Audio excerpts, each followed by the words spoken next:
Sticking to a decision that you made years ago, even when it no longer feels right to you anymore, isn't loyalty. It's self-betrayal. I got plastic surgery to feel more beautiful. And 13 years later, I had it reversed. Well, today's the day. I don't know if you can... Today's the day. And I know it sounds crazy. Changing your mind about something that is just so personal, it can feel like you're betraying your past self. But here's the thing. With growth, you have to allow your perspective to change. And sometimes it's the exact opposite of what you used to swear by. So you have to ask yourself this question. Do you stay on this path that you no longer believe in? Or do you shift that car into reverse and find a new route? So let me take you back to my 20s, and it wasn't that long ago. But through dental school, I gained a lot of weight, and once I graduated, I felt less stressed and I was able to lose a bunch of that weight. With losing all that weight, I lost all of my eye candy, and I thought at that time that my value was based on how I looked. And while my body was fit, I felt more like a boy. And I just wanted the chest that I've always had to be more full. So I had plastic surgery.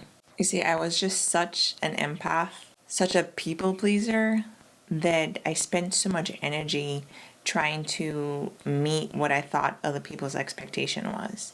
And I thought that plastic surgery was my ticket to get there. But here's the thing about personal growth and self-discovery. It changes the way that you see yourself. And as you know, over the last few years, I've been diving into more creativity, setting boundaries, and self-discovery. And I realized this perspective that I had on physical appearance was wrong. What I thought I needed no longer defined who I am. And my confidence wasn't in foreign objects.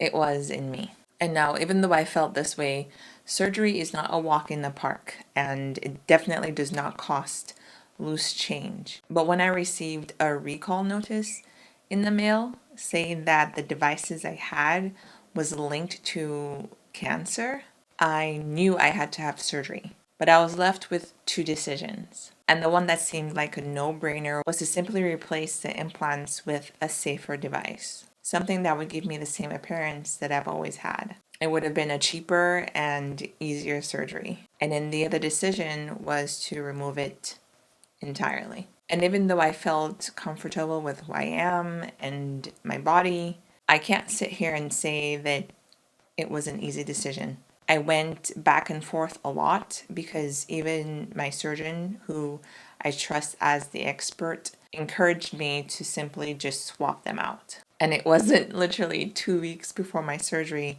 that I decided that I was just going to go without. I'm nervous.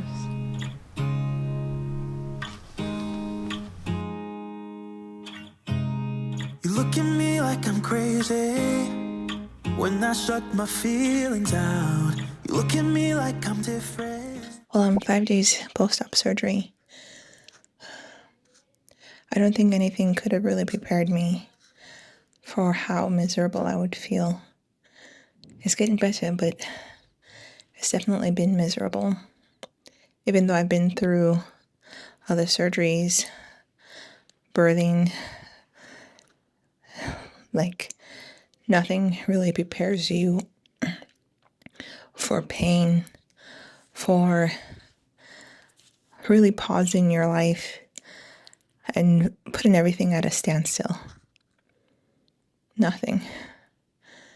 And I guess that's similar to just growth as a person, with how we want to live with our lives, with how we want to be defined as a person. Oftentimes we know there's growth, we know that there's pain that comes with that. And we prepare ourselves for it. We do all the research, we watch all the videos out there. But when we get into it, like the way that I've been recovering, even if I know it's a good thing, but just the challenge of it. When it comes to personal growth, the easiest thing for us to do is to turn around and go back to doing the very thing that we've been used to, where we're comfortable, where there's minimal pain, where we know what to expect out of life, and we're afraid to keep going. I don't know how long this discomfort will last. I don't know when I'll go back to feeling normal or brand new. I don't know. And I see it very clear now why some people are so afraid to change their lives. Even if they have all the resources to improve it, going through that period of pain, of discomfort, the unknown, it's scary. It's really scary. So I wanted this to be recorded, so I have this for myself and for you to hopefully inspire you to not be afraid. Don't be afraid to go through it. Don't be afraid of not knowing when the pain or the discomfort will end. Just know that in order for you to grow, you cannot even imagine what that growth pain will be. You just have to go through it so you can end up where you want to be at the end of the day. I hope this inspires you. It sure as hell inspired me. But I'm excited. I'm excited because I see now more than ever, I'm the only person that's been holding me back. Just me. So if you can get through that, I can't wait to see the amazing things you'll do. Peace. So yes, it was more expensive and certainly a longer surgery. And I had to understand that there would be a mental component attached to that decision. One that I wouldn't fully comprehend until after the surgery was done. And maybe even at this point, being almost 4 weeks out, I still won't comprehend at this point yet. So was I scared? I really was. I'm going from a double D to a B. The way that my surgeon described it as that I would be having a mastectomy. And that scared me. Like it really felt like I was about to jump off of a cliff. But similar to birds, you never learn how to fly if you never take that leap. At one point, I thought, like, do I regret the decisions that I made in the past? And I can say no. I think my younger version of myself needed that confidence to get to where I am today. So now I'm choosing my natural beauty. And I'm definitely not saying that everyone should make that decision. I'm not saying it's the right decision for anybody else, but it's for me. It's the right decision for me. So here is my challenge to you, to all my beautiful people watching this right now.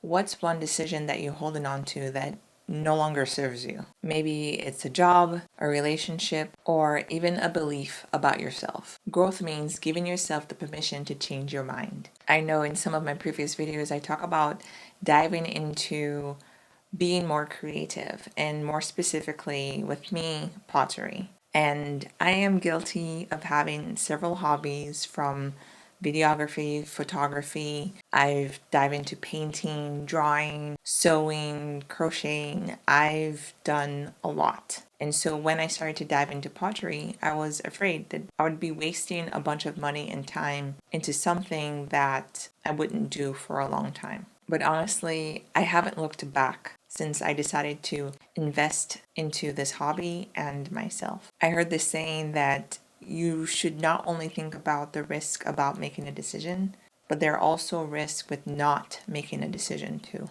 I'm starting to realize that it's not about erasing who you were, erasing your past. It's about honoring who you're becoming. And for me, that meant letting go of these enhancements and embracing my real raw self. And for you, that might look like setting boundaries or throwing some clay like I do, or learning to say no with no guilt. Personal growth is not linear.